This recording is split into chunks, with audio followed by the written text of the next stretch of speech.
So everyone, welcome back to another model railway review.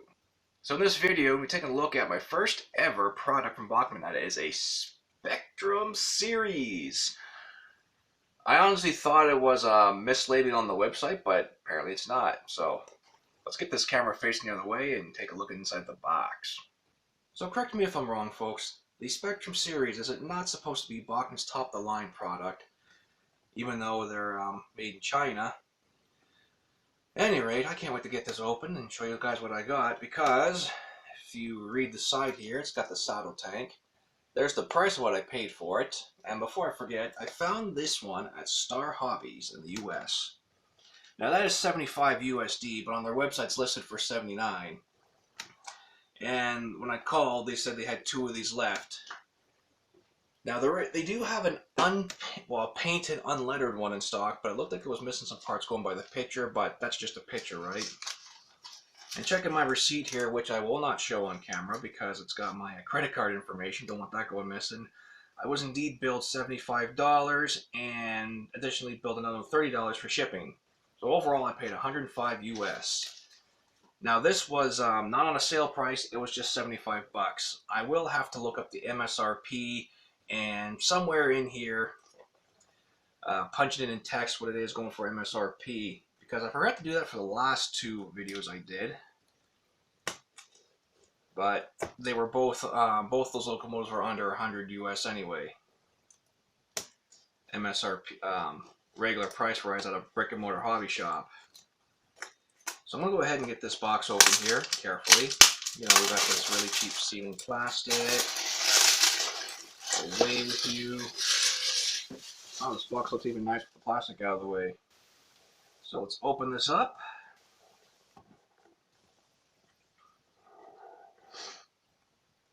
Oh my, nice little foam and everything. And here she is. The Wisher Wisher Timber, I can't pronounce that right, it's the timber company anyway. A saddle tank 060 engine. I believe this was a T. Saddle tank. Oh, here's our paperwork. Lifetime warranty, full color page, standard line Spectrum catalog. I guess Bachmann's just got a standard line of Spectrum, I guess now. Instructions, lubrication and maintenance, break-in period. Do not run at full speed. La la la. Oh, here we go. This is what I'm looking for. Looking for the back. Holy moly, we got 3 dioramas in this. We have the front, big blown up proportions. Let's look at it this way. The main and the body assembly. But I'm curious to know if this thing has proper bearings installed. Because let's see here, we got what looks like, according to this, are those square? Flip it my way. Those look like square cut bottoms. Oh, here we go. So it does look like the top is indeed got some nice curved tops, so that's good. Better than square.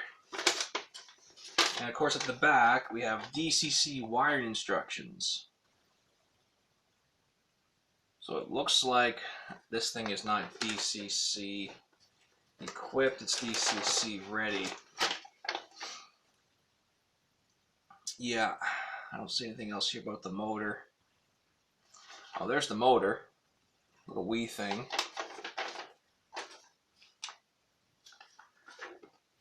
Yeah, it doesn't say if it's DCC ready or DCC equipped. I'm gonna presume it's ready. But will this work on my DCC controller? That's the real question, because it doesn't really say. All right, let's get this little guy out without breaking it. That slides right out. So it's another really black locomotive, and knowing my camera, it's not going to like the lighting for it. So I'm going to bring the camera down here and we'll take a closer look. So even with the light right down here, it's still pretty dark. I gotta get a better camera with better focus to using this old phone. Any rate, I wish I had a scale. I've been saying that quite a few times because this is just as light as that other tank engine. So as you can see here, we've got a nice saddle tank. I believe everything here is plastic. Plastic. Yeah, plastic. We do have a crew figure installed. Where's my pointer pen? There's my pointer pen. So we got crew figure installed. Separately applied handrails, which I accidentally just squeezed a little bit on. Still in good shape. They're probably plastic.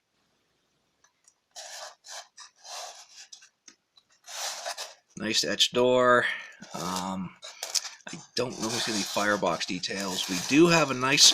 Whoa! Yes, Ross, remember, you got to be careful with that. We have a nice co-load here. I think it's also plastic. Yeah. The, I forget what it's called, top roof vent doesn't open. Okay, my tripod's in the way. I got more paints down here. Again, number 4 on the back. Got a backup light. Nice side steps. Got a driver on this one too. And no cut lever on the rear. Oh, there is one. We have a moving one on the front. That in just a moment. Brake rigging. Oh, we got some rivets and stuff down here. Little separately applied spring. It's just for decoration though. I guess that's our reverser there. And that's all metal. Looks like a plastic, plastic deck plate. Looks like a builder's plate there with no detail on it. Looks like the door comes off. And we come around to the front. We once more have little railings, details. Smoke box door has a separately applied handrail. I don't think the bell moves. No, doesn't look like it. Plastic Mark II easy make couplers. Nice etched in detail. Plastic front bumper. Little details. And the little applied handrails here. And these are separately applied too. That's nice. So I guess Spectrum is separately apply everything. Let's go get a fireman and a driver. I don't think there's any cab detail. I can't really see because there's the seat. There's our big boiler. Okay, there is some sort of detail on the boiler. I can't quite make out what it is. Might even be small stamping for the little motor for all I know. No, I can see little pipes in there, molded in pipes. Okay, so there is molded in detail, but you can't even see it anyway. As for rivets, we got nice little rivet detail on the roofing as well. Don't see any mold lines to complain about. Oh, we still have some other undercarriage detail as well. That's always nice. So far, looks like nothing is broken off this locomotive, so that's good up on the quality from factory to store to my doorstep. Well, let's take it down the track and get it powered up and break it in. So here she is down the tracks. I'm pretty sure this is just DCC Ready. I'm going to start applying some power from my DC controller here and see if we can get her to crawl before break-in period.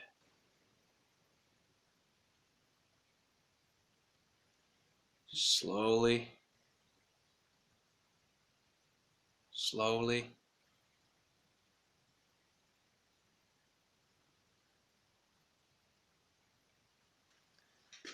I'm at about 35% power.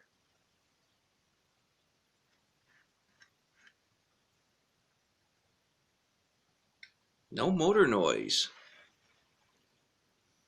But the other way. Oh. Now we're moving. Okay. So at about 40% power, this thing starts to move. That's interesting. Let me switch to my DCC controller here. Now if this motor hums, then it's not DCC friendly at the moment. Yep. Nope, it's not DCC friendly at the moment. Almost sound like a modem there for a second too. Hopefully I didn't break anything. All the lights and that stuff came on. Okay. So forward motion. See what she can crawl.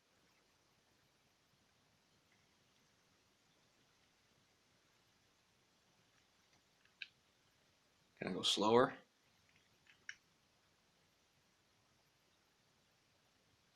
Nope.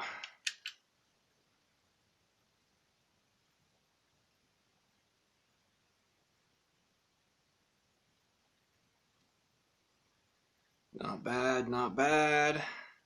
Some stalling though.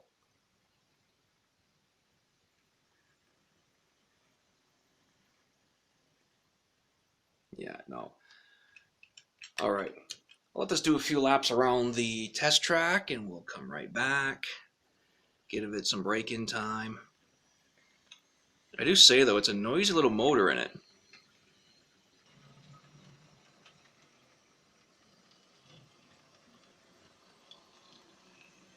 Okay folks, it's been about 10-15 minutes in each direction for this little guy. I was going to do it full 20 to 30, but I figured, no, I think 10-15 I'll do it, because it's just a little mechanism, and I'm pretty sure the mechanism is garbage, and I will show in just a moment why. But first, let's see the crawl, how it's broken in some. And I got a dead spider it ran over. Okay. The joys of basement model railroading. Here's some engine noise. We're at about 15, 20. Oh.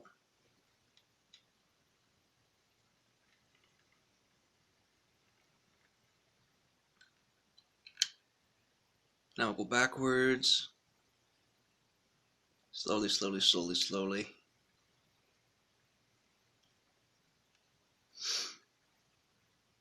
Not a bad crawl. Does stall.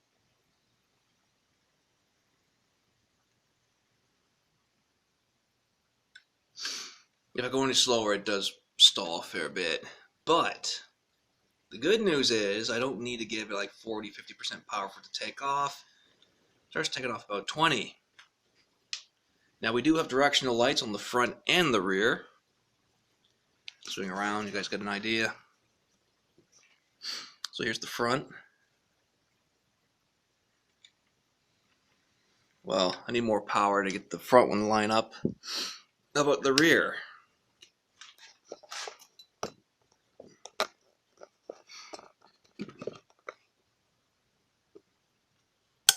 Shut that floodlight off. No, I need more power for that.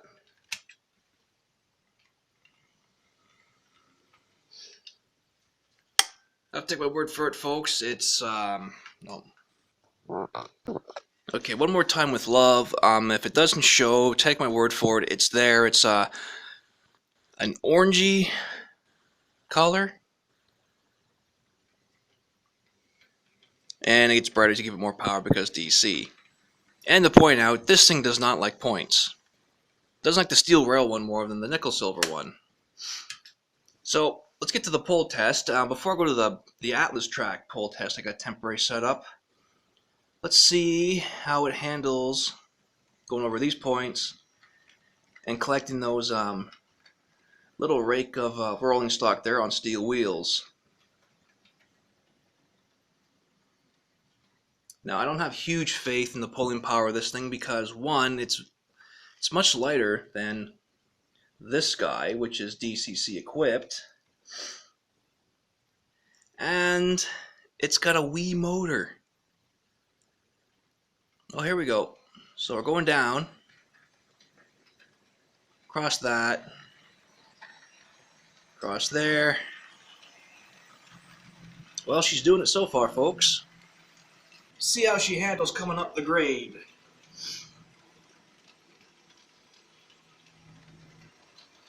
Oh, I see some wheel slip.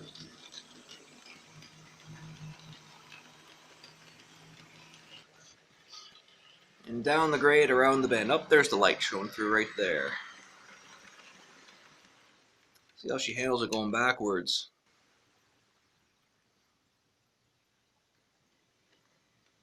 I will give hats off to Bachmann for the really, really low gearing, which should help this thing out. But there is some wheel slip.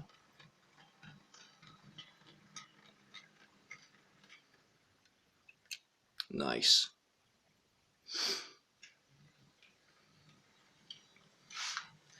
I wish I had a piece of rolling stock with steel wheels on it.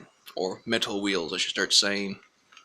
Because I don't know if they're made of steel or iron. I gotta look that up. Also, I forgot to throw the switch out on the main line here. I crawled over it and didn't derail with the rolling stock, no problem, which is a nice thing, I guess. Now let's just back it up and decouple here. Oh, slipping on the point. Slipping there.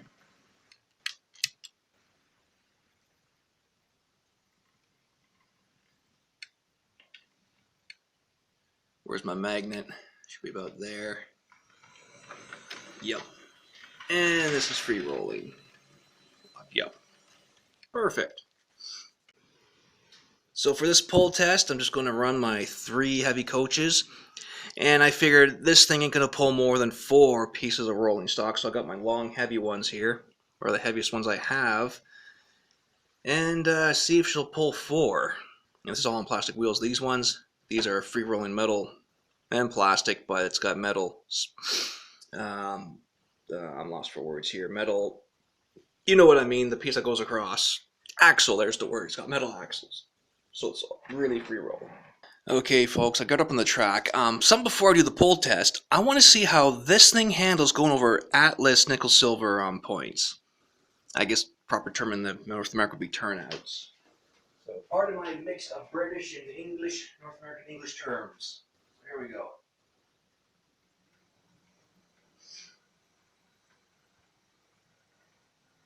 Oh, she's stuttering. Might have to wipe my track down. Going across the point. Oh no, she stalls.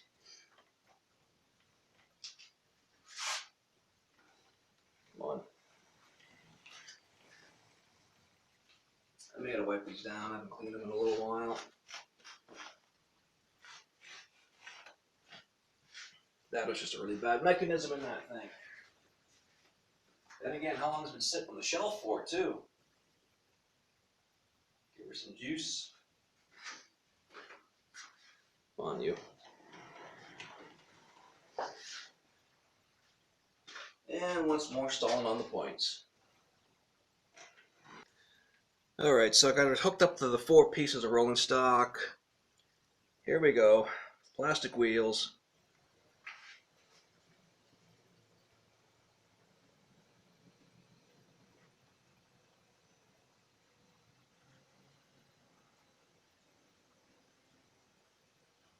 No major issues yet. There's a 50% power and stalling on the points. Okay. I'm going to put another piece of rolling stock on here. Let's put this guy. See if she will pull 5.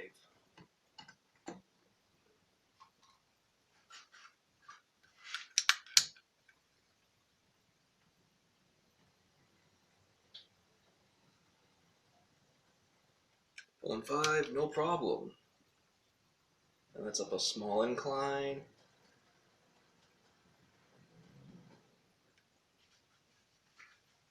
Let's do 6.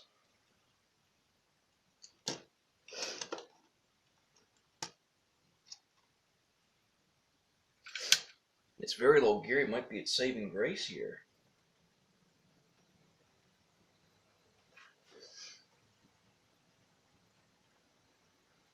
Minor slippage.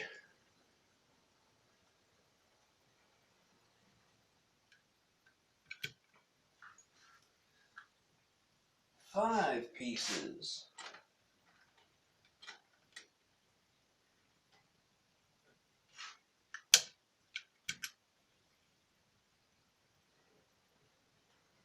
Oh, we're stuck.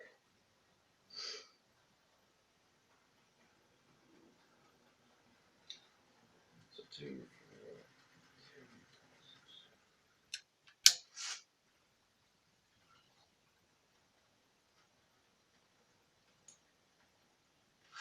So it looks like I'm going to have to say 4, easily doable. 5, pretty doable.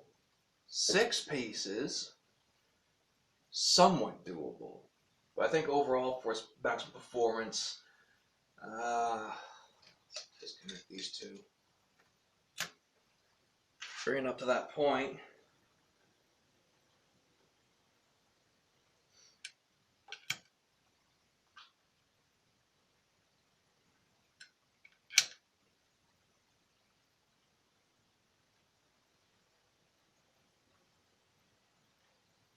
Alright, so the hump's about there.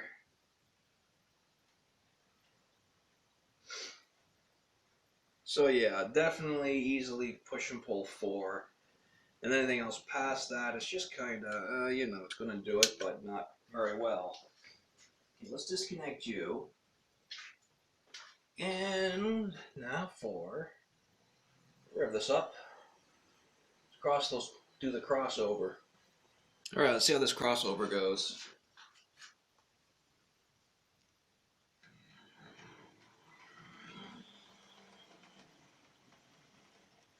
Didn't seem to mind that, but it's stalling. Okay, I'm hooked up to the heavyweight coaches. Let's go forward. Oh, I thought I was connected. Okay, we're coupled up now. Going forward. Now there's got a bit of a rear grade assist because I'm wired into a Bachmann Easy Track re-railer.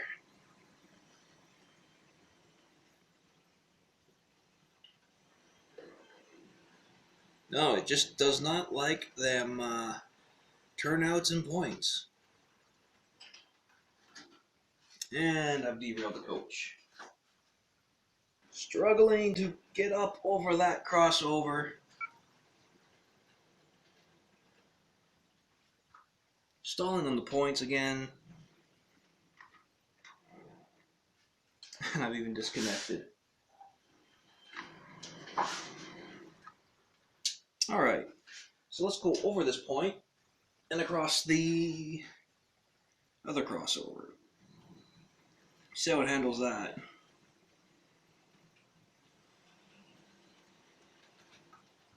Didn't seem to mind it with some juice.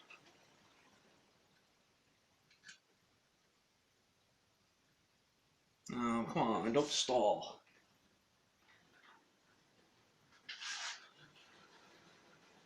And we're struggling.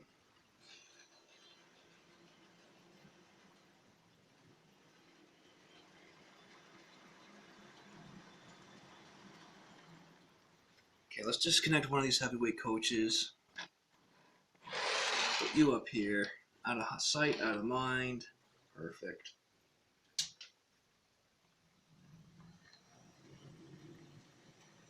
I almost want to say this thing's going to be able to handle 2 of these effectively. So here are my final thoughts and verdict on the Bachmanns 060T saddle tank engine. Coming to the quality of the details here, I'm giving it a 3 3/4 out of 5. I would have given it a full 4, but it's lacking that plastic glass. Even a basic plastic would have worked. So it's going to be shy of 4 for that. Even though it's got all these beautifully fitted details, again, it's mainly just plastic body. So it's not going to get a full 5 for it. In terms of quality, though, from the factory, the shop to my doorstep, it's in impeccable shape. Nothing's broken, which is great. coming up to the mechanism, I'm afraid I'm going to have to give it a question mark on this one. As when I was doing up the editing for this video, I realized my other tank engine from 2 videos ago, it uses the exact same chassis, and I'm going, okay, yeah, maybe they just recycled the chassis, or historically, the saddle tank and the tank engine use the exact same chassis, just different boiler and cab setups. But because of that, and from what I remember from the regular tank engine, I think they use slightly different motors. I have to go open them up and take a look at that. Moving on to performance, I'm giving it a 1.5 out of 5. A whole point down from the other tank engine. For some reason, I don't know if it's because it's not DCC chipped or because it's just DC. It didn't perform too well over the points in some of the track. I'm kind of sad about that. Now, moving on to pulling power though, which is quite the opposite from its performance. This thing actually pulls a lot more plastic rolling stock compared to the other tank engine, which makes me wonder is the mechanism the same or is it using different gearing? Same thing with freight with metal wheels. I estimate it'll do 5 to 6, probably no problem. Heavyweight coaches though, this is where things got weird. It was pulling 3 okay, but it snags up at the crossover from point to point. So I'm gonna give it a 2 for that, a 2 to 3. And as for the value, I'm not sure here. Again, a question mark into it because, one, I don't know what generation this one is. A review I read in 2010 on this thing, and they Model Railroad magazine priced it at $125 and was DCC equipped. This one here is DCC Ready, so I don't know if it's pre-2010 or post-2010. But if you're a collector though, grab it. I mean, so for $75 USD at Star Hobby, you can't go wrong. But for overall value, unless I can find some other ones and find some other articles, I can't price it. It's like $75 just doesn't seem to suit what all came with it and its performance. It's just, ugh. So take it as you will, guys, and thanks for watching, but this concludes this part of the video here, and take care and stay safe.